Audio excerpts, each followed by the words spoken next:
Lucifer fans joining us for the AFTERBUZZ TV after show here at AFTERBUZZ TV, because I said that twice. We're talking Lucifer Season 1, Episode 12, hashtag Team Lucifer. Tune in. You're tuning into the destination for TV superfan discussion, AFTERBUZZ TV. And now, let the buzz begin. Mr. Nice Guy! No more Mr. Please! No more Mr. Nice Devil! Oh, boy. Yes! Oh, he's a devil now. Oh, he's such a devil. Oh, he's a devil now. Oh, that's better than the voice I was doing before the show. Okay. Guys, thank you for tuning in here at AFTERBUZZ TV for a Lucifer after show. Here, of course, we're talking about episode 12, entitled Team Lucifer. Hashtag. And I was wondering how we were going to get the title of this episode. I was fairly happy with it. I really liked how Malcolm just kind of blurted it out. Right. I'm your host, Stephen Lemieux. You can find me on Twitter at Stephen Lemieux, STPHENLEMIEUX. Joining you tonight, unfortunately, Lucretia Lion, and you know how to spell it. You can find her on Twitter. Is not joining us tonight, but don't worry, she will be here for the finale. And next week's the finale. Holy crap! Tonight I have the wonderful Samantha Benitz. Indeed, you can find me on Instagram and Twitter at Samantha_Benitz, BENITZ. And the beautiful Dave Child. Thank you. You can find me at MrDaveChild on Twitter and the Instagram. You know, you can find him on both. Both of them. Both. He's an Instagram model, guys. So, of course, this episode is called Team Lucifer. Aside from the Angel Wings episode, this is my favorite. Yeah, I agree. I'm right there with you. I mean, anytime that the case has to do with Lucifer himself, I think that makes the show. I think that's the best part of the show. So like I'm a big fan of any show that or any episode that kind of focuses on the supernatural aspect of it, and it becomes a bigger part of the show. So I like knew this you one. would like this episode. I was like, Dave is gonna love this one since there's so much supernatural. Did you almost say nudity? There's so much nudity. It's like, yeah, we saw some of that back. I actually was gonna say supernatural, and it just that was a new word. Nudinatural is also what I love. Nudinatural, but I know what you guys were thinking. Come on. Right. I don't know, when we see Mazikeen saying, you know, this is I've had sex with lots of men and women. Lots of them. Oh, okay. Lots of people. Yeah, this you got your point. This is something good. How many women have used that line on a guy before? I'm thinking it's the opposite way around. I don't know. I can't count them on two hands. I sleep with a lot of women that sleep with a lot of other people. So I think I hear that a lot. It doesn't always end with "this is real." But you also wake up afterwards. But what were you saying, Sam? Satisfied. Yeah, I mean, and Amenadiel, this Maze is his one and only, right? So he's with a very experienced woman, and he seemed like he was enjoying himself, though. Yeah, I guess it's his first, so. Yeah, and he was lucky to get a demon extraordinaire for his first. So let's go ahead and break this. Oh, excuse me, frog in my throat. It's okay. Let's go ahead and break this Amenadiel and Maze thing down real quick. Yes. Yeah. So, last episode, we know Lucifer's gives her the go-ahead. Yeah, you get to be my inside woman. Right. No entendre there. And then she's now sleeping with, we find out it's been 3 weeks, she's been sleeping with Amenadiel. Yeah. Probably not in cars this whole time because they have this nice room that has nothing in it. It seems like a music video set. It seems like... It really does. It seems like it's in the middle of I feel like Janet Jackson is about to sing, or Boys to Men are about to walk in there. I get this 90s kind of R&B feel to it. I was feeling like they were in a relationship for a second. I'm like, she was walking in with the food. He was waiting for her. Oh my God, I just realized. What is going on between these two? They've taken it a step further. It's When Doves Cry. It's the set from When Doves Cry. Oh God! It's Prince It was actually hermetically sealed for this or Kiss event. One of those. Yeah, it feels like that music video. Anyways, I just pictured Prince just coming up out of the bathtub and just walking over to them. Oh man. That's who God ends up being. He went there. Anyways. That's what happens when a demon brings dim sum. And that's actually the title of my new book. You can find on Amazon. A Demon Brings Dim Sum. An angel brings... I don't know. Mazikeen seemed a little bit too okay with, you know, being stood up. Yeah. Well, you stood me up, but I found you here. Looks like you're pissed off because Malcolm learned the dirty little secret that you can't kill him. So you want to have sex? Let's totally bone on this inconspicuous bed in the middle of our room with 4 poles that don't connect to the ceiling. That's what she does. For use for things. Yeah. Well, I like that she at least waited until after coitus to bring out the knives to threaten. Oh, that's very sweet. Yeah. Post-coitus swordplay is the best kind of swordplay. Right. If any at all. If any at all.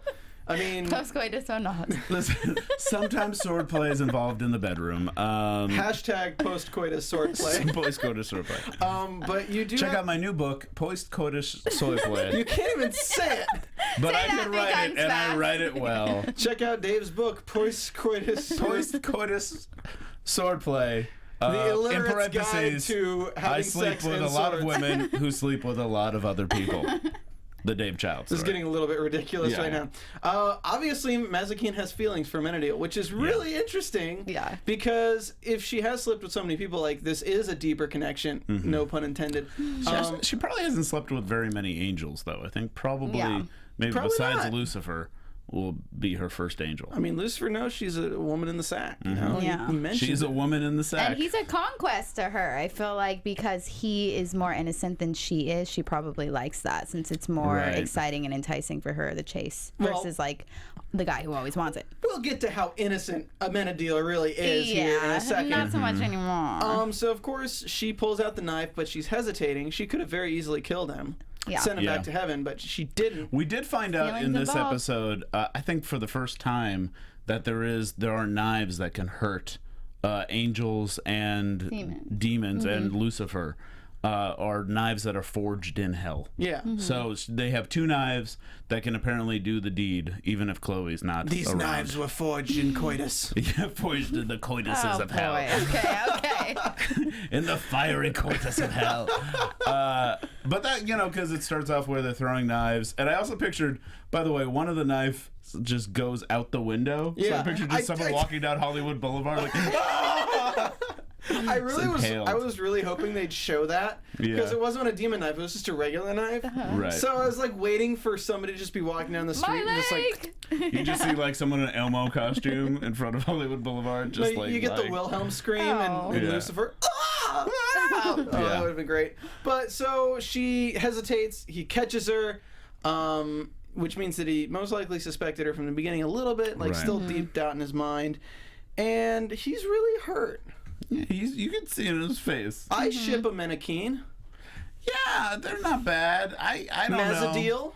I enjoy it because I like to see the fall of Amenadiel. That's why I kind of enjoy seeing that relationship, because I think it's one of the ways that he's falling and getting into a space that maybe, as Lucifer says in this episode, maybe he's not going to go back to heaven because maybe he's not ready gonna for take heaven. his place in hell. That's what he was definitely inferring.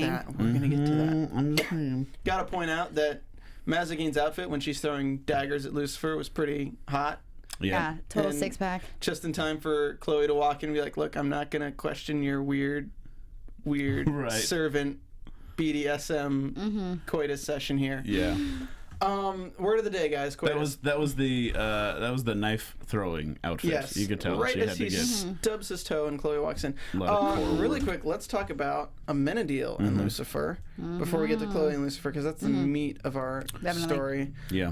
So Amenadiel and Lucifer, of course, guys. What are you doing if you're watching this without having seen the episode? This is going to be like super spoilery. Yeah, that's weird. Yeah. You're weirdos. You can look in a mirror and be like, yeah. What am I doing with my life? Yeah. I mean, I'm glad you enjoy watching us so much, but I mean, maybe you just watch on mute for Dave Child, but aside from that, like, what are you doing? Just look at my face. Ugh. You just watch it to look at my face. Just kidding. Podcast listeners. Hypnotizing. So we got Lucifer and Amenadiel. Lucifer confronts Amenadiel when Amenadiel shows up after Malcolm was about to, kind of being a dick, telling Lucifer all this stuff about how he was the one. And Amenadiel kind of is not too happy. What do you guys think of this whole scene? I think it's funny how Malcolm just quietly rolls out. I knew that was going to happen as soon as he came in. It reminded me of the scene with Jurassic Park, where the two dinosaurs, once they're facing each other, then everybody else is kind of ignored. And that's how that girl runs free, if you've seen the movie. Right. Nonetheless, so Malcolm kind of plays the girl role there, and he rolls out of there. Oh, at the end? Yeah. Towards the end? He's like, he dips out into the elevator. Yeah, and he's like, Right. bye. It was like a Bond villain, like, oh. Like, my escape is now. So he pretty much rolls out, and I enjoyed that Amenadiel was definitely bothered and ready to fight, coming in, pick on somebody your own size. So I knew as soon as he said that he was looking for a fight, clearly. Right. And Lucifer was ready, because he's already mentioning the entire episode how many disasters he's going through, and he's feeling the weight of the world on his shoulders. And after realizing that his own brother is doing this to him, when everybody's putting him as the evil person or this evil entity, it kind of shows that, maybe he's not as bad as everybody thinks he is. So Lucifer talks to Amenadiel and basically confronts him with all of his sins. He's like, you think you're better than I am? Well, maybe there's just a nice little warm place for you to, watch over. You that who have sinned, now that Malcolm, the person you revived, is alive and killing people, and their blood is on your hands because you revived him and told him to kill me and gave him a gun and got him all set up. Real nice. And then Amenadiel's like, no, it's your fault. It's always your fault. It feels like that's... I thought it was like a good scene. I'm not making fun of the acting or anything, but it's interesting to see Amenadiel kind of turn into a baby right at that moment when he's confronted with his own sins. I think he wants to continue being the pure angel. Yeah. And I like that. I like to see him bothered and be like, no, it's all because of you, and this is why I'm doing this. The only reason I'm here is to fight you, and you're pure evil, because that's all I've known. Yeah, he clearly wants things to go back to the way they were, and it's not happening. Yeah, so they're fighting. Lucifer calls him out on some stuff. Lucifer mentions Chloe to Amenadiel, saying that Amenadiel was using Chloe against him. He doesn't know what he's talking about, but he doesn't say that. We don't get that conversation yet. Right. Well, we at least get a sense that I believe Amenadiel doesn't know. So I think it's as much of a mystery to Amenadiel as it is to Lucifer. So that's a good. Finally, someone has. I got the sense that Amenadiel didn't know this, because he didn't really know Lucifer was mortal for a while, and then when he found out about that, he just tried to shoot him. Well, he doesn't even know the extent of it. Like, he doesn't even know why Lucifer's bringing up Chloe in this conversation at all. Yeah. He's like, what are you talking? Because the last time Amenadiel was with Chloe was with Lucifer at the auction. Yeah. And obviously his slow time thing worked on her, so he's not suspicious in the least of anything that has to do with her. Yeah. He still thinks that Lucifer's just mortal because he's not in hell. He has no inkling of a feeling of what's going on. Right. That it may be Chloe making him vulnerable. Yeah, so let's go ahead and really quickly break down this case of the week. We get introduced to this preacher on the streets. Preacher on the streets, but it sorry. And okay. Queen, preacher on the streets yells at Lucifer, comes into the church and yells at Lucifer, and Malcolm tells him back off. Is that the same preacher from earlier in the season? I think it has to be. Yeah, that the one that was like a fake on preacher on the sidewalk. Yeah, and then he kind of did demon face to it. That's Lucifer calling. And then did the demon face to him, so he knew he was Satan. And then I like that implies that he wouldn't have been such a zealous preacher if Lucifer hadn't scared him early on, put the fear of God into him, kind of. So now he's becoming. Well, he's the preacher he blinked in front of. Yeah, he did his little frog blink. I think he became. I think that's one of the first times we see the kind of Hellraiser face that he does. That he doesn't pull out all that often, but he has this kind of skinless. We've seen it a few times, but it's kind of for a rare occasion. Yeah, brings it out. For a special someone. For the very special someone. For the religious someone. zealot, yes. Shows them, flashes those reds. Flashes those reds. Pearly reds. So they're invested in a case. Lucifer is avoiding Chloe. Doesn't want to get near her. It's been 3 weeks. He won't answer calls. Trying to stay away from the kryptonite. Yeah, he doesn't really want to be mortal. He doesn't want Ben Affleck to come after him. So he... basically, she finally convinces him, saying he needs to be on this case because it directly concerns him. Right. We get the scene where the boyfriend pulls the girl. Sacrifice. Yeah, it's like a fake sacrifice thing, but then he pulls her in another room, and then we just hear her being stabbed. We don't actually see the boyfriend do it. Yeah. We get the sense that it's kind of like a role play thing at first. But then it's taken to the next level. I was surprised because I felt like I had known the show long enough that I thought it was gonna be a film set and it was gonna be like a horror movie that they're shooting. No, that's what I was And thinking it was too. gonna back out, and then when it was like, oh, okay, they're just role playing. Okay, that's interesting. And then the I actual thought it was murder. a play for a second. I don't think this case is over. Well, not really, but we do know who kills them. Right. So I think, But As do far we? Getting as- justice for it, though, yeah, it's not over. yeah. No, but do we? We don't know if. That's the thing, is like, we don't know if Corazon was the one who killed the girlfriend. Like, wasn't the one who I killed his guess. girlfriend. Right, So, like, was it two separate murders? Malcolm could have found Corazon and set up that whole crime scene after Corazon had killed the girl. That's kind of what I thought, actually. But then there's another level to it where I was telling Samantha about this, where the elder priest reveals his desires to Lucifer, and he says, I want to kill the guy who killed Rose, and I want to get the hell out of here. Right. Well, let me throw a wild prediction out here, because if we're gonna continue this case in the next episode, Malcolm might not have killed either of those people. Like, imagine it this way, right? They have the fake knife that goes innie and outie, and then they have the real knife, right? So imagine she gets stabbed with the fake knife that goes in and outie. She gets taken to the other room. The guy, the elder priest, goes to Corazon, who's walks away from the girl, and hands him the real knife, but hands him the real knife. Corazon thinks that it's the fake knife, stabs her one more time. It actually kills her. And he's like, what the hell? He runs off. Elder priest sets up the body, carves the thing into it. I see. But then, like, the whole message to Lucifer is from Malcolm, right? Yeah, so that's why I think that the whole thing was done by Malcolm. I think he found Satan worshippers and decided to kill them as a kind of sacrifice to Lucifer. A gift to Lucifer. Do you think he killed Malcolm? Do you think he killed Corazon right there and there? Yeah, I think that he planned out the whole murder because I think he came back from hell wanting to murder people and having something broke inside of him, and now he feels like he needs to have a connection with the one person who knows what hell is like, and that's Lucifer. So he goes does mention out. that today. Yeah, and then he has.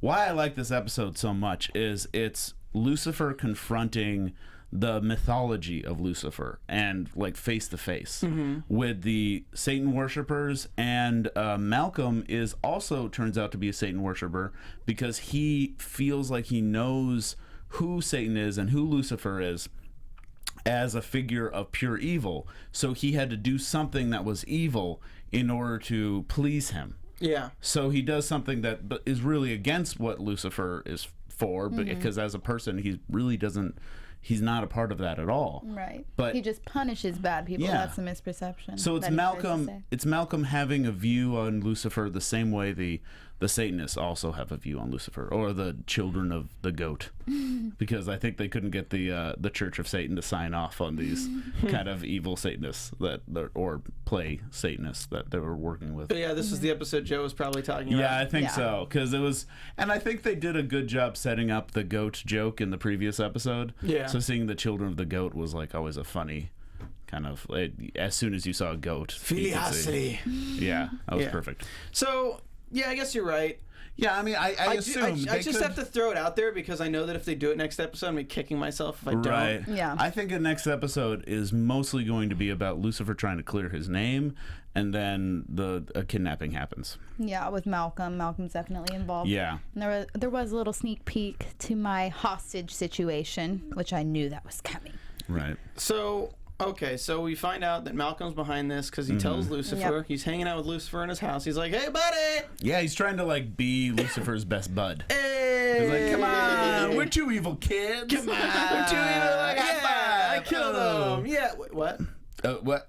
Oh, red hand? Oh. Red hand? Yeah. Get it red-handed? I caught your red hand. I got your coin.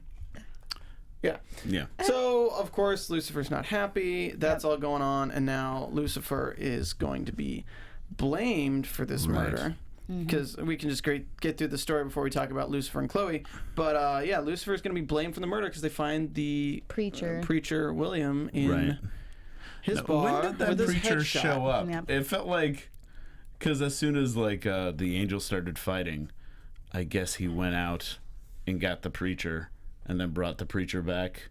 Was it while they were still fighting, or at what point did the preacher come back in? Was that at Lux? That was at Lux. That was at Lux. The preacher's always protesting outside of Lux. That's what I was thinking. He's always out there, and especially with the whole viral video that just went out in this episode, where Malcolm can just go out. Hey, he wants to talk with you. Yeah. And then he gets killed. Yeah, Malcolm can say Lucifer wants to talk with you. Brings him up that private elevator. Mm-hmm. Yeah, that works. Silencer, just bang. Yeah. I mean, I think as much as like this case was, my suspicions weren't really solved. I love Malcolm so much.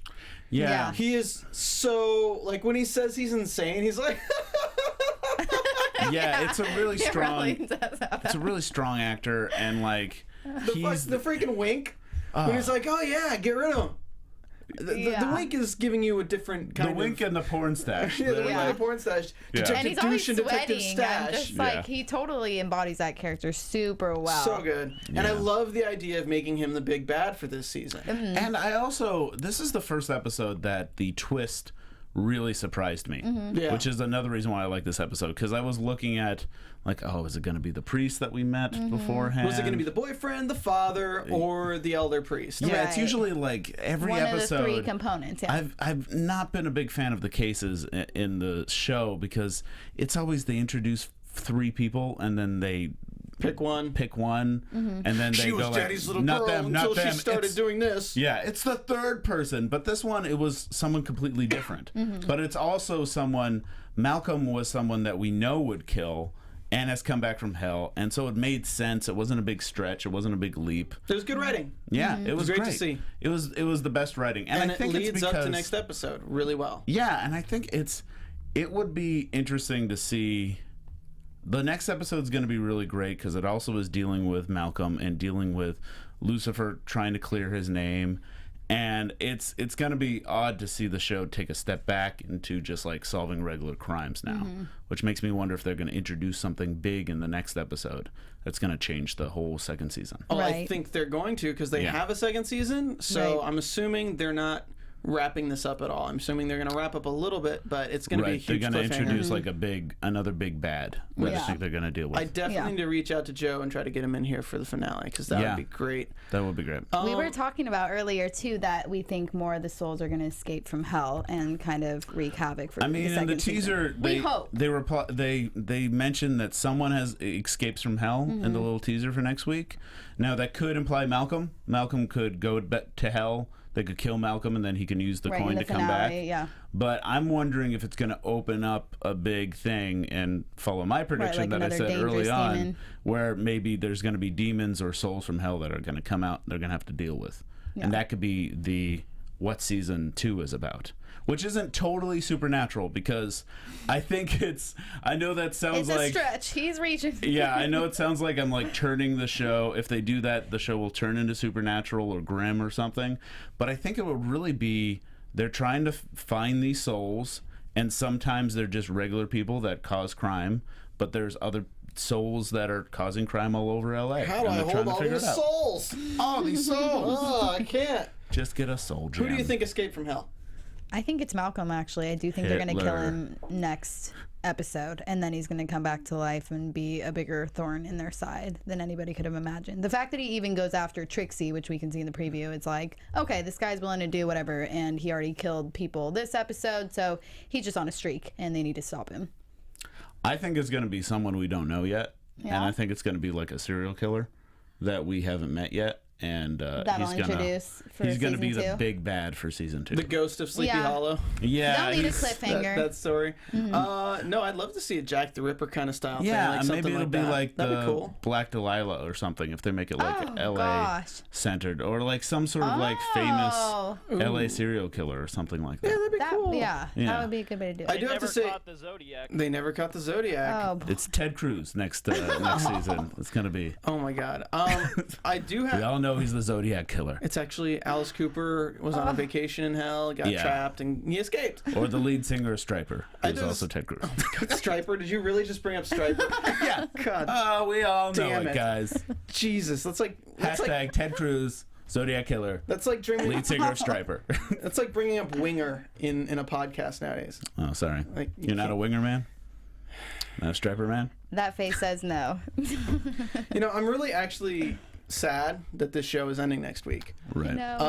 This has been a pretty fun season so far. I really liked the show so far, and you know, I am looking for other TV shows to watch while I'm waiting for Lucifer to come back. And luckily, there's one that's really piqued my interest. It comes out tomorrow, Tuesday, April 19th on the CW. Guys, there's no cure. The Greatest Enemy comes from within. From co-creator of Vampire Diaries, Julie Plec, and Emmy Award-winning director of Game of Thrones comes the riveting epic thriller Containment. I'm actually pretty excited for this, guys. When a mysterious and deadly epidemic breaks out in Atlanta, a massive urban quarantine is quickly enforced. Loved ones will be torn apart, and those on both sides of the fence will be put into the ultimate test of survival, not just fighting disease, but fear, isolation, and the unknown. But is this a virus, an act of Mother Nature, terrorism, or something far more sinister? The truth will not be contained. Secrets begin to unravel. Society begins to crumble, but unlikely heroes will rise. Ordinary people will defy the most extraordinary odds. Do not miss the most utterly terrifying yet highly anticipated new series, Containment. The must-see limited series event premieres Tuesday, April 19th. Catch it only on the CW. Cool. I'm actually pretty excited because I like the words limited series. I always like the words limited series because I think it shows that it's actually going to be a really strong arc and it's going to be well planned out.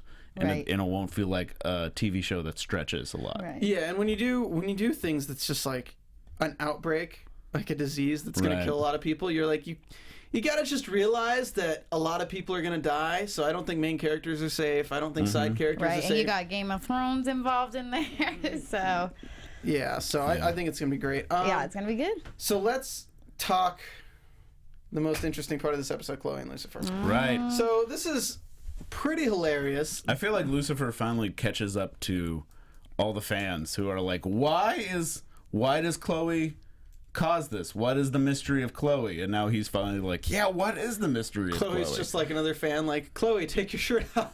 I know, she wasn't having it at first, and I thought it was funny that he was trying to get the information from Trixie by bribing her, and of course she doesn't Right. take chocolate cake anymore. She's stepping it up to She cash. has a scar on your butt Yeah. from the Kraken. Yeah. He the wants to Kraken. know the story, and of course, that was cool though that she did lift her shirt and show him her back so he can stop asking the questions. I liked how he discovered it too, though. Yeah. It's because they're looking at the paintings, and she's like, oh, I kind of see why you like this guy. And it's like a picture of like the very centaurian Angel, looking devil. Yeah, and he's with like, the horns. I manscape. And then they look at the next one. It's Oh, I like, thought you were talking about the I other thought you photo. were immortal. And he's like, angels can kill angels. And then he's like, and then he starts looking at her all weird. And it's Right. like, Yeah. okay, so it's on. He wants to know if she has wings. She has Trixie, or he has Trixie. Trixie bribe. He pays Trixie off. Then she comes down. She actually does take her shirt off in the back to show him Yeah. her back. So she does really trust him. So what the interesting thing is, there's two. Like, is she going to be controlled by something else at some point and she doesn't even know it? Or do you think she'd ever turn on him, or are we just going to use her as a plot device that she unintentionally shows up somewhere she shouldn't be and it causes him damage? Well, I think what they're building up is her seeing him as a threat, because you saw, for one, she thinks that maybe Lucifer killed this priest by the end of the episode, but also throughout the episode you see people worshiping Lucifer and worshiping Satan and doing terrible things in his name.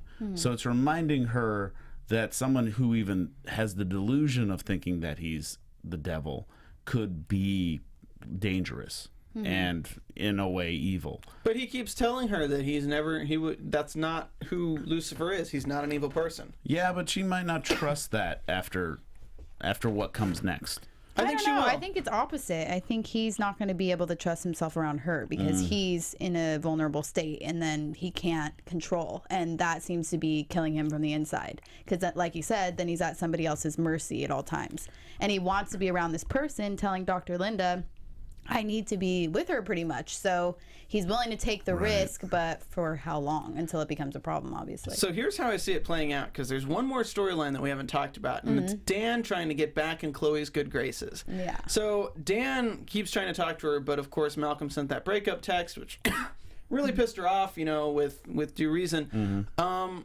So if anyone's going to be on Lucifer's side in suspecting Malcolm, it's going to be Dan. Right. So unlikely people coming together, and the fact that Dan would stand up for Lucifer in one instance might be enough to push Chloe into doubting what she sees before her. Right, but also Dan is suspicious of Lucifer now because he kind of has a sense that maybe he is the real deal and is the real devil. But that's why I think he'll help him. Because you look at, so the last episode, Dan sees Lucifer. He sees him shot several times in the chest, and he gets up and goes down. So you have that. He doesn't know. Did Lucifer even tell him that it wasn't Malcolm? We don't really know. So last he knows is that Malcolm was going to kill Lucifer, and Lucifer's still alive after many gunshots.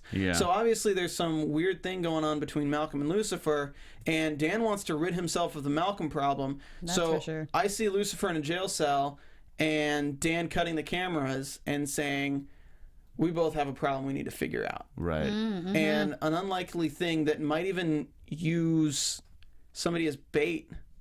Unfortunately, it looks like in this position it might be Trixie. I was getting a sense of I don't think they'll use Trixie as bait. Do you think Dan will use Trixie? I don't think they'll want him to take Trixie. I think they'll have something else set up, but he'll take Trixie instead. Well, I think it is a question of how he's going to get out of jail in the next week's episode, and I think he gets out of jail by making a bet with Amenadiel to like go back to hell.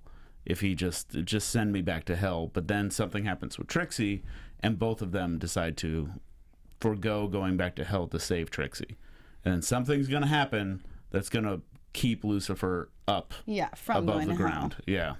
I don't imagine him going back. He's worked too hard. So Dan, I think, is going to be involved with it. I think I would like to see them have a discussion about Malcolm and what's going on. I also like to see Dan kind of be more on the Team Lucifer side or more against it, kind of make more of a stand either way. So I think in the next episode, I think we'll see that either way. Because he didn't really trust Lucifer in this episode, because he said, "Look what people are doing, supposedly in your name or what you call yourself," and thought it was Morningstar from the beginning. Thought it was Lucifer. All the hints were pointing towards Lucifer, and he believed it. So I have to say that the other option that I wasn't thinking of before is Mazikeen gets Amenadiel to get Lucifer out. Saying that this is something that you did. He's killed 2 people, now 3. And the only person who can stop him is the person who's allowed to punish souls in hell. Right. Yeah. I feel like you're an angel, you can't. Trixie's involved, though, that makes it even like a higher risk. So they definitely need Lucifer, and because he's known for his persuasive powers, they can utilize that. So I feel like even the cops will allow Chloe or Dan to use his help. I don't know. I just feel like there's going to be a lot of things pointing to the fact that he isn't the killer of the preacher, even though it looks like he could be because of the video that was released, and he looks like he was getting aggressive even though he was being accused falsely for this murder. So I don't know. I think there's going to be a little bit more clues in the beginning of the next episode, which will help determine whether or not they're going to have to use the cameras like you said or not. But I think because Trixie's involved, like, all forces are going to unite. Well, if Trixie's involved, there's a few things that can happen. The coin could make Malcolm immune to Amenadiel's time stop. We've still got the feather too. The feather, Mazikeen has the feather. Feather's still there, yeah. What's going to happen with that feather? If that makes Malcolm immune to the time stop, that makes things pretty interesting if Amenadiel shows up. The other option is somehow Malcolm gets his hands on the daggers that Mazikeen had. They did set up the daggers pretty heavy in this episode. Yeah, which putting makes me them wonder, side by side, kill each other. Each other, which makes me wonder how are they going to be involved in next week's episode? I don't think they're going to kill each other. It looks like they team up with one another, and there's like kind of an angel squad that happens next week, which I'm excited for. I think that'll be good, but I think going up against Malcolm, because I think both of them don't want Malcolm around. Yeah. So. And there's another thing that Mazikeen has the feather. Mazikeen's a demon, not an angel, so she could still be hurt by bullets. Yeah. So Mazikeen could get shot. Well, and give Lucifer the has that feather. been made clear that she can be hurt but maybe not killed?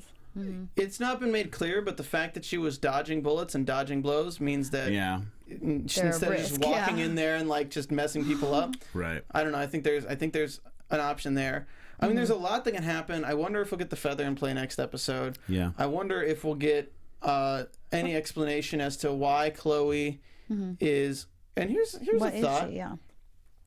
Every time Satan saves someone, an angel gets their wings. So what if Chloe's wings are from Lucifer saving her? You know, that's what one of the commenters says. Like, the only thing that's different about Chloe is that Lucifer stepped in and saved her life, which an angel's. It's in the same way. Oh wow! Epiphany over here! Epiphany alert! If we're gonna use that logic, that when an angel saves a human, where are you getting that logic? Was that said in the show, or that was just a prediction that one of our YouTube commenters said. Okay. But the only thing that makes Chloe different, she doesn't affect Amenadiel. She only affects Lucifer. So the only thing that I can think of, if you're going to take a control group, well, we don't know if she can affect Amenadiel. But he could still use powers in front of her. Right. Still slow down time. Bear with me, guys. Okay. Let's just say hypothetically, because Lucifer saved Chloe's life, she's now his kryptonite. What does that make Malcolm for Amenadiel? Oh, that's interesting. Oh, no. That's an interesting side of things. Yeah, that could play. That could definitely cause problems. Yeah, we could see that. But also, I will point out that Lucifer can still use his powers around Chloe. Yeah. He just isn't invulnerable. Amenadiel's been using his powers around Malcolm too, though. Yeah. He just hasn't. He's been slowing time around him. He's just been using his strength and things like that, just like Lucifer. I don't know if I would be. If that would be a satisfying. Malcolm by his neck, you know, it seemed like he didn't lose any power yet, but maybe it's kind of like a slow process, kind of like with Chloe. It seems like it's. But Lucifer's still strong, though. That's the thing. Yeah. Right. Lucifer's still strong, even around Chloe. He's just not immortal. So I don't know if that would be satisfying for me. I think that could be like that could be a possibility, that just saving Chloe is what causes the kryptonite.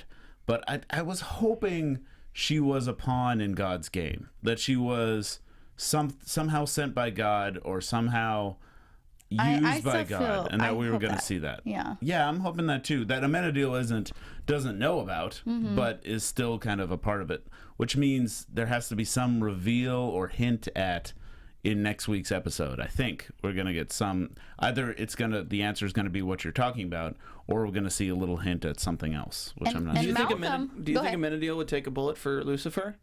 Because if in Amenadiel's mind, Lucifer's mortal, and Malcolm's going to shoot him, do you think Amenadiel would take a bullet for him? But then does he go straight to hell? Or do you think Amenadiel would take a bullet for Chloe? Maybe for Chloe, but I don't imagine him taking that front row seat to hell by getting shot. But you got to think, Amenadiel has a guilty conscience for letting this guy come out and start killing people. So anyone that he's going to kill, I guess probably not Lucifer, but Trixie, a child. Yeah. And that might even out his slate that he's trying to, even out with God, his father. So it's like that could be. My prediction for next week episode is that something's going to happen with Amenadiel that's going to make him fall all the way, and he's going to be in charge of hell. But he's still going to be a part of the show because he's going to come back and check in with Lucifer about what's going on down in hell. That somehow what's going down in hell is affecting the world, so they're going to have to talk to one another. That's my guess. Interesting. I do want to give a shout out to the comic book joke that they made in this episode. Yeah, great. Where he's like, I'm Lucifer Morningstar. Yeah, he shows up to the church of the children of the goat, the goat children. Yeah. And the doorman, when Lucifer introduces him, says, "You should be blonde." And he says, "Yeah, I get that a lot." If this is lost on everyone, in the comics, Lucifer is blonde. Yeah, Lucifer is actually based off of David Bowie when we first meet him in Sandman. Wow. And then he becomes more of like a distinguished kind of straight-laced blonde gentleman in the comic books afterwards. So I think that was a big disappointment for fans when it wasn't a blonde guy. Yeah, so I think it wasn't Draco Malfoy. Yeah, getting a little homage there. I think they were like addressing some fanboys that were like, "He's not blonde," but I say he's British, and that's enough. And I like that, like, you're in a cult that worships Satan, but as soon as like Satan's in front of you and shows his eyes, you're like, "Ah!" Yeah, just instead runs of away. like, finally, you're here. Yeah, Right? he should have been excited. I also love the worshippers that were like, this is the best Lucifer we've ever gotten. Yeah. When he starts to just rant and rave to the rest of the worshippers. And I like the guy who walks into the wall. What was he wearing on his head? Was that a llama or was that a goat? Oh, he was wearing the big goat I hat. couldn't even tell the goat. It was just a very large. And it was great because everyone's like, this is the best devil, this is the best Satan we've gotten so far. Yeah. Every time another Satan shows up. I also think it's important to point out that they did a good job of addressing that this show isn't about Satanism or about people worshiping Satan. Because this Lucifer is all about free will and not being under the control of anyone or and experiencing worshiping. life as man. Like, he doesn't really worry about everything Yeah, else. man, I feel like. anarchy. Yeah. Freedom, man, yeah. Yeah, Smoke 'em, wump 'em, peace pipe, yeah. that's exactly it. That's exactly it. Post-coitus Satan worshipping. Oh, God. It's the best way to Forgot do the it. swordplay. Yeah, post-coitus swordplay Satan worshipping. Yep. Hashtag post-coitus swordplay Satan worshipping. Yes, please There's a keep new that. book Make by that a thing. Dave Child on Amazon Prime. Yeah, go ahead and give a review. Post-coitus swordplay by Satan Dave worshipping. Child. You forgot the Satan worshipping. Satan worshipping. It's subtext. I've slept with a lot of women that have slept with a lot of people. By Dave Child. That's what it's all called. Oh my It's god, a real gem. It's actually, it copies the name of Fern Troyer's biography. But okay, there was one last thing I wanted to say, and that was Here it comes. It's gonna be a doozy. it's gonna be Just such you a wait. doozy. It's gonna blow everyone's mind. I think this is the first episode that I've genuinely believed Tom to be Lucifer. Yeah, I mean, it's what I loved is seeing, especially the Amenadiel fight. That was the Amenadiel fight was especially like felt like you saw a little bit of Satan and you saw a little bit of the Lucifer in him and a little bit of the like devil inside of him. Angry, misunderstood. Yeah, which is really great, and I love seeing that side. One thing that I could still do was I wish he was just a bit more plotting. I wish he just had a bit more. Sideshow Bob. I just get wish he had a there. bit more like he He's has just a learning plan. the We're ropes. learning as it goes on, but he's He kind seems of a little free bit like will. a bumbling buffoon in everyone else's shenanigans. Yeah, he kind of is. Well, wait, they kind of throw that fourth wall, and they're like, "I'm no one's pawn. I'm no one's pawn." And Mazikeen's like, "I'm both your pawns, bitches. Yeah. Take my knives and hook each other up." Yeah. But no, I think in the scene where he's talking to Rachel Harris, the Dr. therapist, Linda. Dr. Linda, I'm like, because the whole series, you're like, oh man, he's got so much eyeliner on. He's kind of just trying to be the Suave. the I thought his facial just eyes were naturally that shadowy. the facial movements and like the ways I finally kind of accepted him as Lucifer. Yeah. Does that make sense? And I think that's a good point. Like by the end of the first season, you're really like you're all in. Comfortable with the idea, yeah. I'm all in on this show at this Yeah. point. Like I think I felt like barring, he was powerful in this episode. Like you saw the Yeah. power in him. barring them completely screwing this show up like Sleepy Hollow did in the second season. I think Right. I'm going to be in it for this show for the long haul. Yeah. And what's cool is I feel like we were learning a lot about others in the beginning of the season, and now we're learning a lot about him. And he was always this misunderstood figure, and now we're finally understanding why he works the way he does and why he chooses the actions he chooses. And then I was going to ask you guys, because I couldn't tell if I saw this in the preview, but so Malcolm was married before he was killed, right? And Yes. still has a family. And so he his had kids. family, are they not around right now? Oh, Like, what's good the deal with point. his family? Because Seems don't like think he's we've just seen anything. abandoned them for fast yeah, food. because we saw them in the hospital scene when Amenadiel walks out, right? And that's kind of the last time we've seen their interaction. I got to go drop Sophie off at school. Yeah, he's just eating and ignoring his Yeah, family. he That's literally what- just I mean, it's an gluttonous interesting all day. question because they are still in play, technically. Yeah. They could pop out at any time, or we could find out that he murdered all of them. I feel like they're going to be of use next episode, and this is probably a little early prediction, but I just feel like once he's using, Chloe's family against her and using them as a pawn, then his family may get involved to try to like talk him off the ledge, basically, before he ends up doing something too crazy. What's interesting with Malcolm right now is he knows he's going to hell, and he knows there's really no other destination for him besides hell. He's just trying to catch time, yeah. Full evil. Yeah. He's like highway to hell, got off at the rest stop. He's kind of chilling, got like some Doritos in the snack machine, maybe a cola, enjoying the jelly donut. He's got to get right back on that highway to hell, though. Yeah. Yeah. Yeah. He's on the path. He's on that path. How do you spell ACDC? With AC and the dash, and then there's a DC. Forgot the lightning bolt. Guys, cool. That's our show tonight. Thank you for tuning in. Thank you for joining me here at the table. Yeah, guys, please share us and tell your friends about us. And 5-star us. And hashtag post-coitus swordplay. Check out his book. Check out his book. It's going to be great.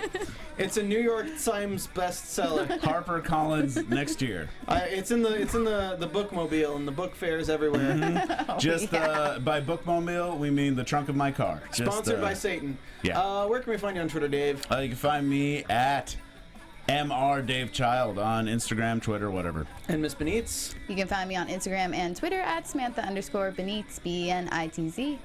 And you guys can find me on Twitter at Stephen Lemieux, that's STPHENLEMIUX, as well as check out my network, the Popcorn Talk Network, for all your movie discussion needs, from Star Wars to movie reviews to box office numbers and everything in between. Also be sure to follow our co-host who couldn't be here, Lesley-Ann. LACRETIA. Wow. LYON. Yeah. Yeah. Woo, teamwork. Woo. Yeah. We got you covered, girl. We will see you next week for the finale of season 1 of Lucifer.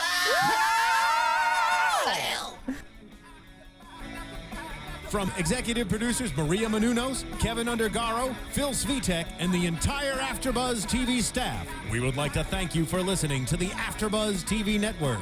To watch or listen to other after shows and post comments or questions, be sure to visit AfterBuzzTV.com. I'm Sir Richard Wentworth, and this has been a presentation of AfterBuzz TV. Post-coitus swordplay, and we have slept with a lot of women who have slept with a lot of people. The book on tape. Maya Angelou. Hail Satan. The views expressed herein are those of the hosts only and do not necessarily reflect the views of AfterBuzz TV or its owners or principals.